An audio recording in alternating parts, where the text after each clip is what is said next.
The Single Tracks podcast is brought to you by TPC, the Pros Closet. Spring is the perfect time to upgrade, and TPC has an industry-leading selection of new and certified pre-owned bikes, plus frames, wheels, and accessories. Each certified pre-owned bike is inspected, tested, and serviced, and every bike includes 30-day returns. Visit tpc.bike/singletracks and enter code SingleTracks40 to save $40 on every order over $200. That's the Pros Closet at tpc.bike/singletracks, and look for the link and coupon code in the show notes. Hey everybody, welcome to the Single Tracks podcast. My name is Jeff, and today my guest is Ryan Gaul. Ryan is the Trek Factory Racing Downhill Team Manager and Technical Director. He's been at Trek for about 10 years and is based in Madison, Wisconsin. Thanks for joining us, Ryan. No problem. Thanks for having me. So how'd you get involved in the world of professional mountain bike racing? Man, it started off as, when I was a teenager, even before that, growing up racing BMX in Minnesota. That led to me working in bike shops. From there, back in 96, I relocated to a small ski town in Colorado, Breckenridge. Mm-hmm. I ended up being there for 13 years, working at predominantly just one shop. But some of the connections I made at that shop, there's a lot of, high-level athletes that are in those little mountain towns. Mm-hmm. And I started working with, some people that were doing, what was it, like the Eco Challenge? There were some crazy adventure races that they got into, and then just helping out like a lot of the local downhill racers through the shop, and then eventually traveling with them to races back when the Northern Nationals were a big thing here in the United States. Yeah. So going to a lot of those races with just friends and people I met through the bike shop, and then started doing a lot of race support with a good friend of mine from Colorado, Josh Tostado, who became I don't even know how many years he ended up on, 24-hour solo champion. Yeah. Traveled around with him quite a bit. Yeah. So just always involved kind of in the race scene locally, no matter where I was, had my foot in it. Yeah. And then from all those bike shop experience years and traveling with friends and athletes, I had a job at Shimano. So I was hired to work with back then it was the multi-service, and it was a crew of guys that travel around the United States, supporting all the races, the Mountain States Cups, the Oregon Enduro, I can't even remember all the series. It's all a blur. Yeah, it is. Yeah. I mean, it was an awesome job. It was a great learning experience. And through there, I made a tremendous amount of more connections. And then my role kind of transformed a little bit while I was at Shimano, and then I saw myself doing a little more the last couple of years I was there, more like product support, working with the OEMs, working with the Shimano product teams, the OEM side, traveling to all the different bike manufacturers in the United States, and presenting our new products, whether when new XPR came out, when new Durace came out. So I did that predominantly the last 2 years I was there. I was still going to races, but not as much. And then just some family things came up. I was living in California at the time for that job. And that brought me to Trek. Okay. And I started my first 2 years at Trek working in the mountain bike engineering department. And it was a dream job. It was I was in charge of all the prototyping. So, oh wow, that's awesome. Working closely with the engineers, and in 2020 you're working on bikes for 23 and beyond, and Trek has tremendous capabilities in-house. And back when I started, we were still even prototyping carbon frames like that were handmade in Waterloo. Yeah. And then our proto shop with all the amazing welders we have and the machinist, and just full prototype mules, and then hanging parts on them. And so I was in charge of just kind of keeping track of all that and giving reports back to the product team and the engineering team. And then I was given an opportunity to move into the race shop that they have at Trek. And back when I started in the race shop, it was when I initially started in the race shop, I was my two responsibilities were downhill team support. And at that time, it was the first year of the contract when we were supporting Atherton Racing. Oh, okay. So we did not own the team, but we were the official equipment or the frame supplier to Atherton Racing. And it was, I was going to all the World Cups, in charge of all the equipment that came from Trek to the Athertons. And they ran, back then they were on our tires. Did that for 3 years. And then Trek really wanted to bring the downhill program in-house and own it 100%. We saw the value with our road team that they had bought the World Tour license years ago and had taken that 100% in-house. And there's a lot of value in actually owning the team and not just being an equipment supplier. You control everything. So you can control everything that's on the bike, is everything that's on the rider, clothing, So that was in 2019 was the first year when Trek brought the team in-house. And between myself and my colleague, Andrew Chandro, who's another manager for the downhill team, we just kind of hit the ground running. And my role just kept evolving as when you do take on actually the whole team and owning it, there's a tremendous amount of work that goes into it that, people don't see in the back end. And that's, kind of in a nutshell, speeded up, of course, how I ended up where I am today. Yeah, well, that's what I'm really interested in. I think our listeners too is, what goes on the back end of that. And clearly you've had a ton of different roles and experiences, like on the professional side. Were you able to do a lot of riding over this time too? Like what's your style of riding personally? It's evolved over the years. Obviously my geographical location to where I call home has changed. I grew up in Minnesota, so that was BMX at first, and that evolved into mountain biking and then doing just cross-country races around Minnesota, the Wednesday race series during the summer at the little 200 vertical ski hills they have. Moved to Colorado and then started getting into, a little more suspension bikes, full suspension bikes. And then really I met a group of guys that just completely blew my mind. I just happened to move into a duplex and the neighbor was riding, I would see these downhill bikes out in the driveway. And I was like, man, I would love to have one of those bikes. And they took me to their trails one day and I had this hardtail and they're on, big travel bikes back then. They were on Foes and Giants and some Trek Sessions and they're, just a plethora of different bikes. And they took me into the woods and these trails that they'd been building for years. And my mind was just completely blown at like what was going on in the forest. I was like, I had no idea, like seen videos. So that I was immediately hooked, like downhill bike. And for many, many years, I just rode my downhill bike. I literally stopped riding trail bikes altogether. You couldn't keep me off my downhill bike. Wow.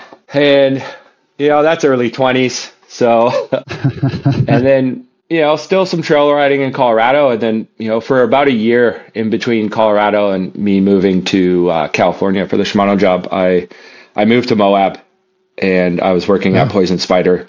And I just, you got to pedal a lot in Moab, a lot of shuttle companies, but you still got to pedal. Right. And I just got hooked on, just riding, 5-6 inch travel bikes and pedaling. And then that brought me to California. And man, in California, you need to learn to pedal uphill real quick because the hills out there are big and they're long. They make you tremendously strong. And, when I was in California, I was in the best shape of my life and just riding 5-inch bike everywhere. And that's pretty much where I'm at today. So I don't get I get to ride quite a bit. I try to make it a point, all these amazing places that I'm at in Europe. And sometime I'm exhausted after a long day at the races, but it's the opportunity that I'm given to be in these amazing places. I've just, no matter how tired I am, how stressed I am, I always make it a point to get out and pedal. And so that's, what I would spend the majority of my time on now. And we have an amazing trail network when I am back at the office in Trek in Waterloo. We have private trails across the street and we have a full-time trail crew, but just, kind of fast and flowy single track, not a lot of elevation, but they've done an amazing job of the landscape they have over there and using it to its fullest potential. Yeah, that's super cool. Well, let's talk about race bikes. So one of my first questions is, how close to stock do downhill and enduro riders run their bikes? Like if we're looking at, a pro racer's bike, is it pretty much the same one you could buy from Trek, or are they going to modify it in some way? Yes and no. The enduro bikes, EWS, so, Hattie and Pedro they're on full production bikes. Okay. So the same bike, you could, give or take some parts. Mm-hmm. You go into the bike shop and buy a /99. Mm-hmm.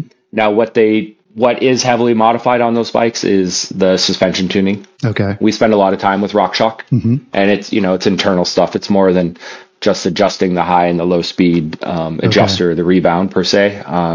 We do a lot of tuning, a lot of shim stack tuning, and that goes same for downhill.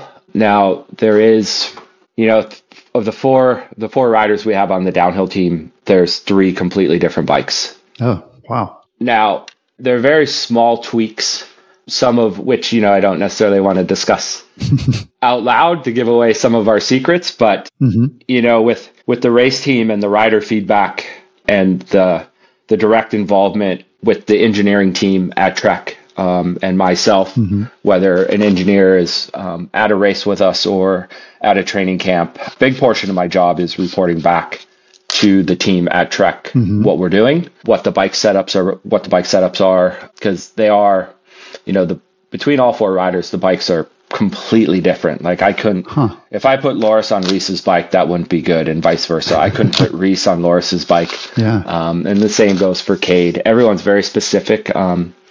Geometry is a big thing, the reaches, but we've experienced with custom reach lengths. So whether, the top tube being different than production, chainstay length is a big one. Even, pivot locations, they're all things that, we're learning for the next generation of the session whenever that will be. But, so much of the current bike we're on was all things that we learned from the last bike. And we made changes to that, whether it was, the progression of the rocker or chainstay length. Obviously, we went to a high pivot on our current race bike because there was things that the old bike wasn't doing. So, and things that we're doing now with the downhill athletes are all going to get passed on to the next generation of session.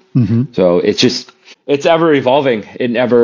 We learn something every time the guys and gal get on our bikes, and we have, amazing resources at Trek. That's one of the things with our proto shop in-house and the time at which they can turn things around. It was also, it's a big advantage. That's one of the big advantages of our downhill bike going to aluminum this year versus the last generation was carbon, is we have a lot more flexibility with what we can do with aluminum. And I mean, that's, is just cutting things out and re-welding or seeing a new part and then welding an existing tube to that. We have a lot of flexibility.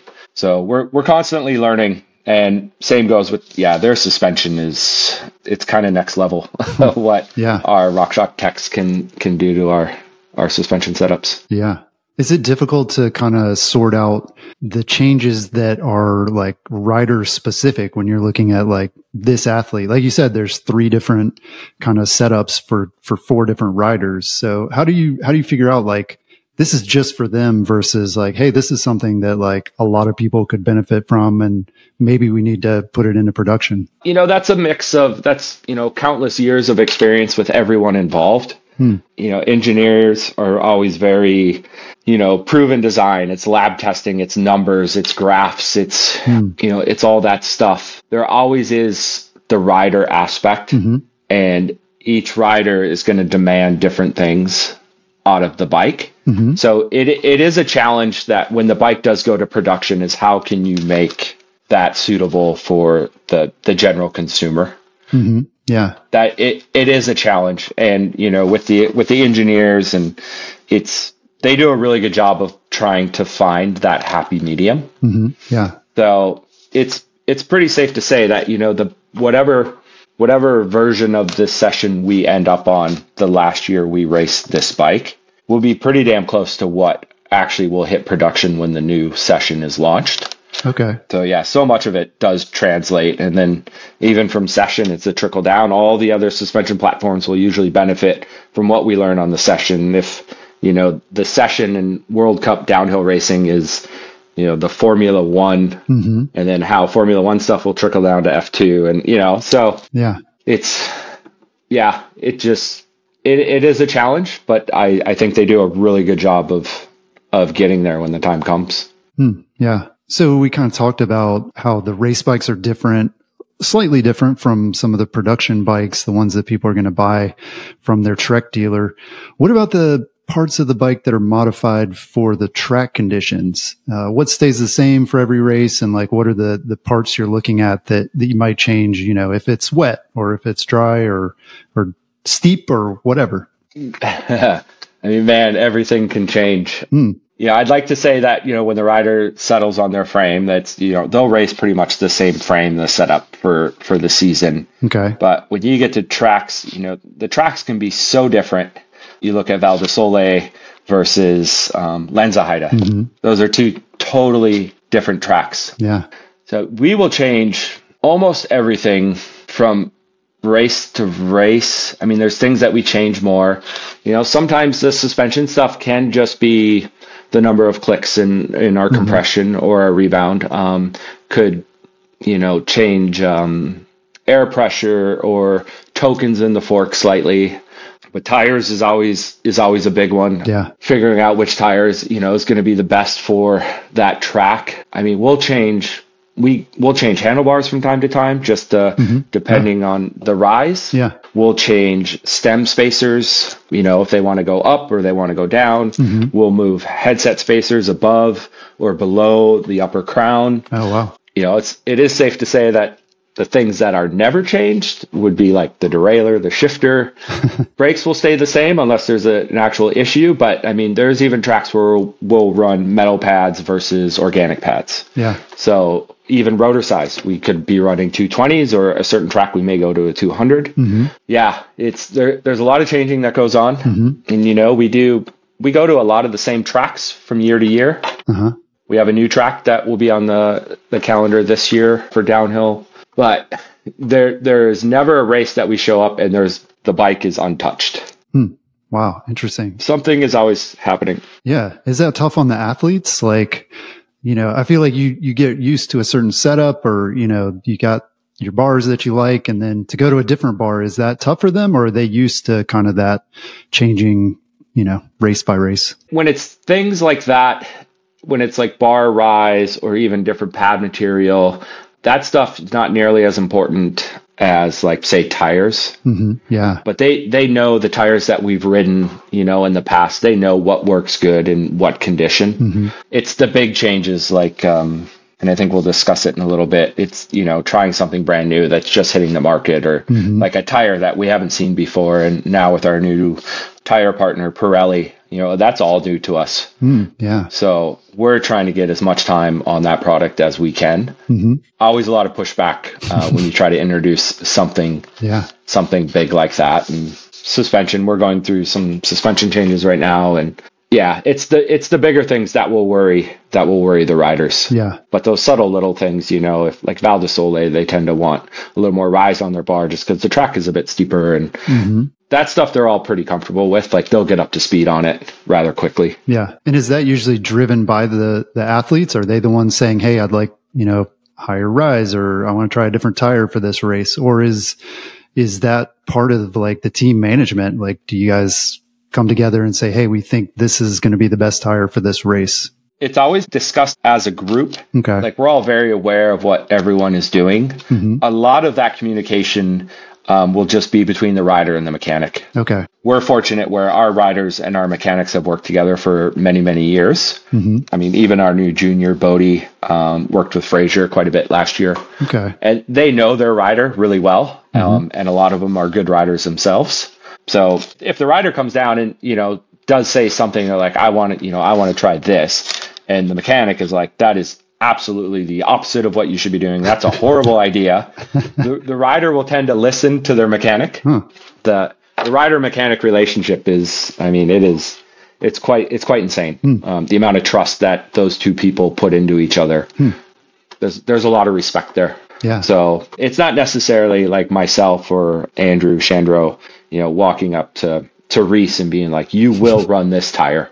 So, because the truth of the matter is we spend a tremendous amount of time on the track during a race week. We're watching our boys, we're watching everyone else, we're watching their bikes, their setups, we're looking at what tires they're on, how it's working over the terrain. And so all that feedback goes back to the riders, and we send countless minutes of just clips from the side of the track.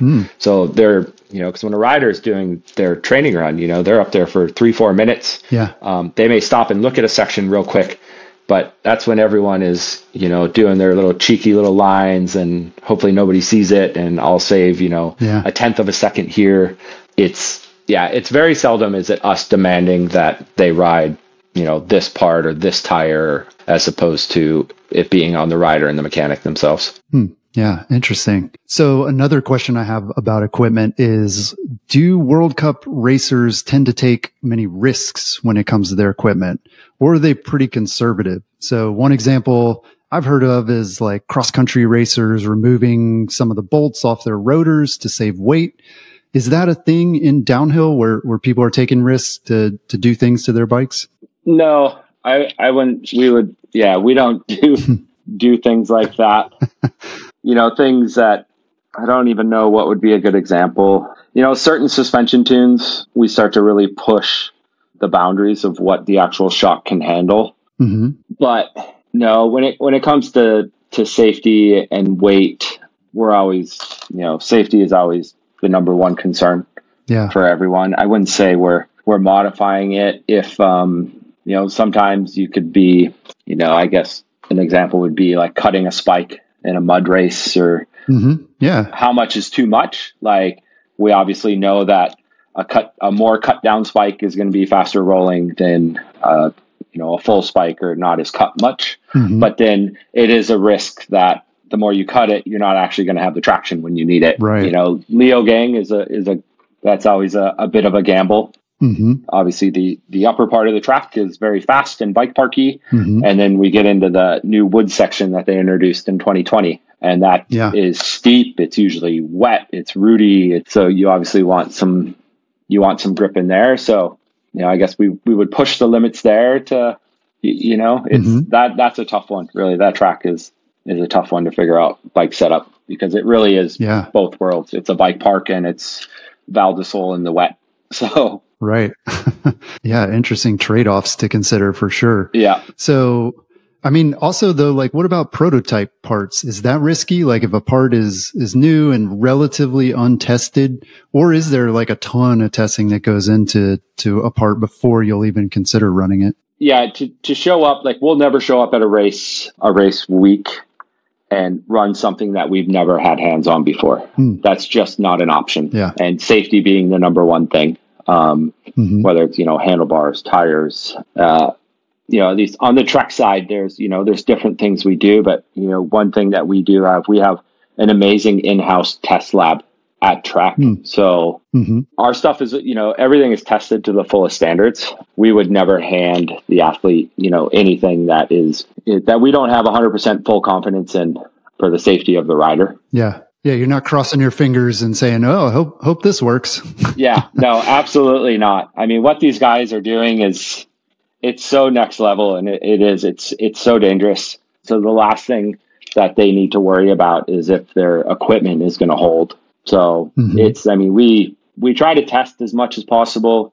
It can be hard to get the whole team together, but the riders and the mechanics are also very good. They do a tremendous amount of work on their own. So there is a time when I will send them something and they'll go out and do 2-3 days of testing on it, but obviously not in a race environment at their home, their own tracks.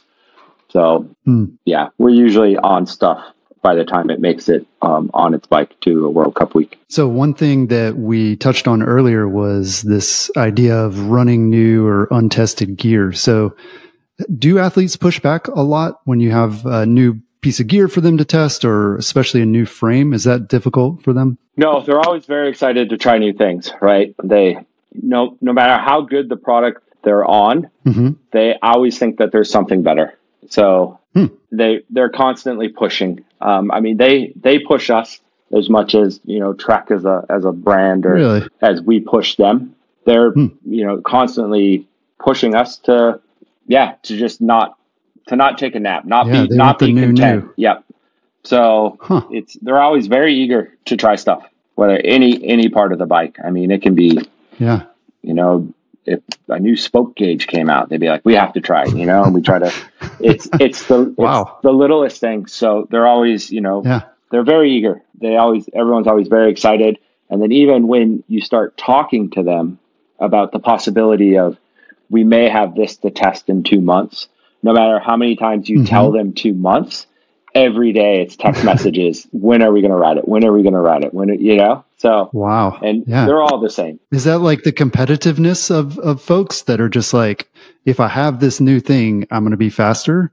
Or are they really just like they're bike geeks, or, they love, trying new things? I think it's a little of both. In the end, we're all in this because we love bikes, and, the bike industry as a whole is just a bunch of people who just are so intrigued by all the technology and things getting better, whether they like it or not. Yeah. They're always asking for the new, and the racers are no different. And if there's something that exists that is going to save them half a second on a race run, like, they want it yesterday. So, yeah, and they have an insane amount of good ideas. Some of the things they ask for are just, they're not going to happen. But I mean, they come up with some pretty crazy ones. Yeah. But no, it's one of the fun parts, right? Is trying new stuff and proving it out. And no matter how much lab testing you do on bike parts or frame, suspension, no matter how much lab testing is done and how much it says this is the next best thing, nothing will ever compare to it being under a rider, especially a World Cup rider, who can actually push that stuff to the limit. So not a lot of people that can actually do that. Yeah. Right. Interesting. So we've kind of talked about how racing and some of the feedback you get from athletes feeds back into product design. So what kind of race information are you collecting, and what is it that the product designers are looking at when they look at World Cup races? It's everything. After every World Cup week, I have a pretty detailed spreadsheet that is, a tab for each rider, and it's complete bike setups. And it's with notes for every single run. And it's everything. We're switching on the suspension. They were running 5 high speed, 6 low speed. The comments, the bike was doing this. I feel like I wanted to do this. And then the next run, those numbers are adjusted. How the bike is actually set up for the week, the rise on the bars, the axle crown measurement, it's everything. And all that information from every World Cup week goes back to our product and development team, the engineers, marketing sees it. Like a lot of people will look at those reports every week or every race week. And all that is going into, the design of the future.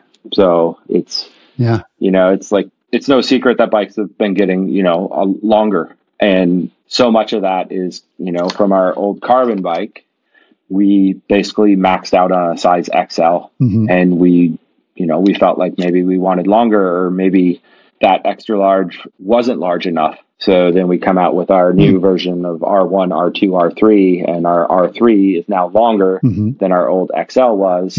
Our R2, which would be our medium large, maybe say, is now the same, reach, give or take, what the XL carbon bike was. Yeah, wow. So, and that's all information that they can see in the reports that, okay, why is he going longer, and so...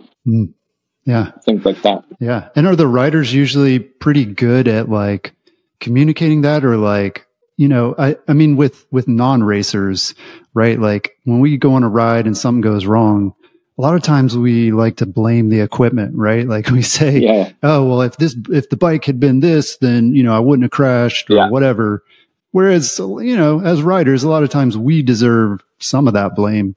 Like are riders, is there a lot of ego involved in that where they can separate themselves after a race and say, yeah, that was my bad. The bike was fine. Or is there some of that where you kind of blame the bike when maybe it shouldn't be? No, our current riders are very vocal and they take full blame.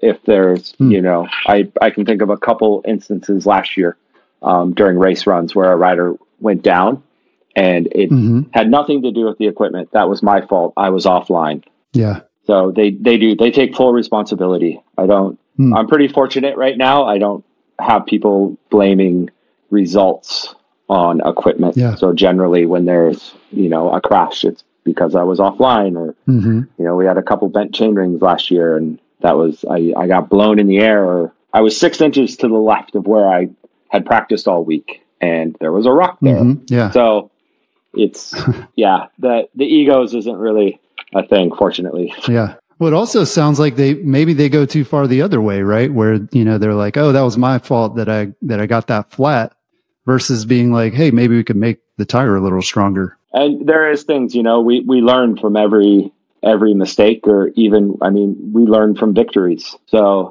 it's an ever evolving thing. So, or even, when a rider wins, Loris, for example, he won Val di Sole last year by over 3 seconds on what was the most brutal track of the year. Yeah. And we're going to the awards. He hasn't even been off his bike for 10 minutes. And he's talking about how we could have actually made his bike better that run. So, oh, wow. It's, and then he talks about the mistakes he made in that run. And he's like, oh, I came into this and I was over here when I wanted to be here and I had to adjust. And but it's just, man, it's an ever evolving thing. So. Yeah, that's super cool. So I want to talk quickly about some of the logistics.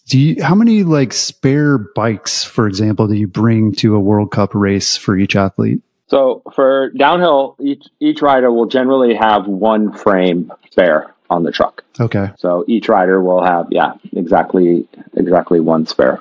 And then, we have countless sets of wheels that can be ridden during the week. And then we just, we have a tremendous amount of product. We go through an insane amount of product. I couldn't, if I had to put a quantity, and it depends. The truck is packed differently depending on the duration that will be on the road. So for instance, our first race is the beginning of June, but that's going to be 3 races in 4 weeks. So we won't be going back to our service course. So there's going to be a dozen and a half derailleurs. There's going to be a dozen crank sets. There's, 2 dozen sets of 2 dozen brakes.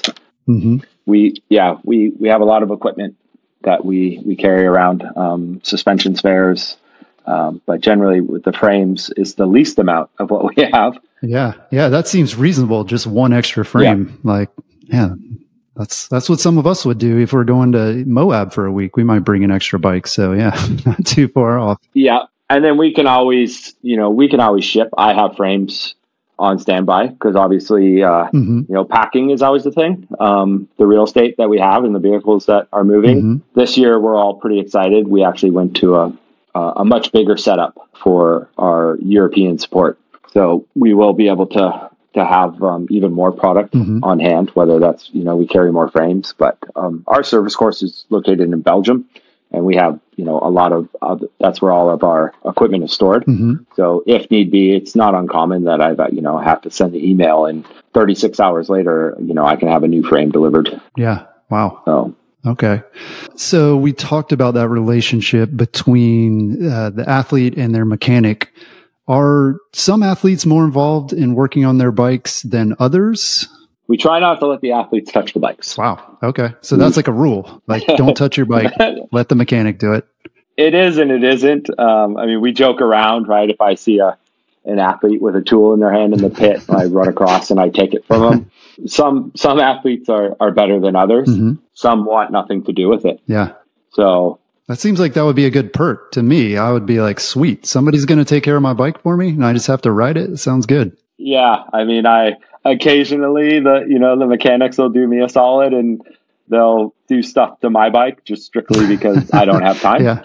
But it's, it would be a big perk to me. I couldn't imagine, I've never been at that level personally to where I could ride into a pit and be like, I want it to do this, this, and this, and the brake needs to be bled, and I want 2 PSI let out of the front. Like, I've never earned that right as a rider. Yeah. But yeah, for the most part, I mean, they're all capable of little things. They can change a flat or, but when it gets into like brake bleeding or suspension tuning, they don't touch it. Yeah. I imagine most of them, I mean, you have to be, outside of racing, you need to be responsible for your own equipment, I'm sure. And races are different. So you talked a little bit about, track walks and kind of watching what other folks are doing during their practice runs. Do teams or athletes share much information with each other, or is that kind of like secretive? Are you kind of lurking around in the bushes, like trying to see what the other teams are doing? I mean, I wouldn't say lurking. Maybe there's a bit of lurking, but we're not the only one. There's teams that have more people on track than we do. You're just constantly watching and filming and sending to the pits. And, tires is a big one. Certain races, when we get those storms that come in halfway through the finals, I'm looking at everyone's tires, and, the mechanics will go up with their riders before their start, 45 minutes to do their warm-ups and stuff. And, they'll bring 3 sets of wheels up there, all mounted with different tires. And, oh, wow. It's me sending pictures to the top, like, so-and-so just came down and there's not a lot of mud on the down tube. So the track is, it's getting drier. It's stuff like that. But there's so many people on the side of the track nowadays everyone's got radios, everyone's got cell phones, iPads. There's just so much video being taken that just stays within the team's group. And it's just trying to give our team, the best advantage that, they can have. Cause I mean, you can't have eyes on the track from start to finish. It's, the tracks are very long, and even with the footage that Red Bull that you would see on the screen, we would miss a huge part of the track. So we spend a lot of time on the track, just eyes on everyone. There's probably 20 guys that you're watching that, if they're riding a little different line that you haven't seen, and you're hoping that you're fortunate enough to get it on film, and then you send it to the group, and then the riders will look at it. If they think it makes sense, then they will go try that on their next lap. The problem is that they're trying something new, and if they don't like it, they just wasted one of their practice runs, and they don't have considering what these guys do when it comes to race day or to their actual race time, they don't actually have that much time on a track, and they are going full gas. So it's anything that we can see. No, not at all. Yeah. Well, so what's the most stressful part of a World Cup weekend for you in your position? I mean, what is quite stressful is the logistics leading up to the race. Is making sure the mechanics and we have all the parts we need, and that the riders' bikes are what they're supposed to be, and they have the correct paint on the frame, and that I have all the appropriate kits packed, and they're getting new shoes, or when is Loris or Cade's Monster Red Bull helmet, are they going to arrive in time? A lot of it leading up to the race is more stressful than the actual race week. It's once we get there, everyone just. So I'm very fortunate. We all are with our program. Just everyone has a job to do. Everyone's very, very good at it. Logistically, once you're at a race, it all runs fairly smoothly. We don't get nervous that someone's going to get hurt, or that's just the nature of our sport. They're all very good at what they do. But a race run isn't stressful, I'd say. It's more like the anticipation of a couple minutes before the start and watching everyone else and just waiting. Obviously, you always want your rider to cross the finish line in first, but you also, more importantly, you want them to cross the finish line healthy and unhurt. Yeah. I mean, with all that preparation, it sounds like one, it all pays off if the race weekend is stress free.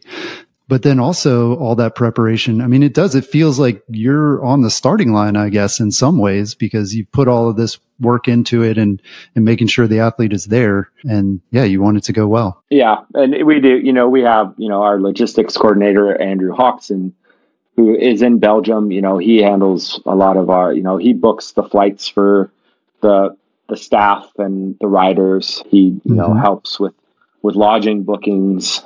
And then myself and Andrew, obviously at the races, we are, we're there in the flesh. So we are dealing with all the, the little things that pop up. And it can be stupid things that, like we can pull up and our pit space is always designated for us. Trek Factory Racing is here, but then we go to plug into power and the power doesn't work. And then it's like running around trying to figure out who's in charge. Why don't we have power? That stuff can be a bit stressful. But once everything's up and going during a race week, it tends to go pretty smooth. Yeah. Well, final question. What are you looking forward to most this race season? Oh, man. Well, for one, I'm really looking forward to it just getting started. This June thing is, it's late. It's a man. I mean, I do appreciate all the time we have to like prepare for it, but we, in the past, we'd be going racing right now. We almost, a year ago to the day, almost, give or take, we were in Lords. So I'm very excited for it to get going. I'm optimistic about the change, the big ESO discovery thing. We're still learning every day. Right. It will be good. It's just the process of a lot of things being new. I'm eager to see how, this all shakes down. And, I'm excited for Worlds at Fort William. We have, we have some riders that do really well there. So that I'm excited for that one. Yeah. I'm just really excited to get it going, to be honest. Yeah. Yeah. What about the travel part? Do you enjoy that part of it? Or does that kind of get old after a while? No, I still, to this day, I absolutely love it. I love being away from home. I love, there's parts that are hard with that, but I thoroughly enjoy seeing new parts of the world.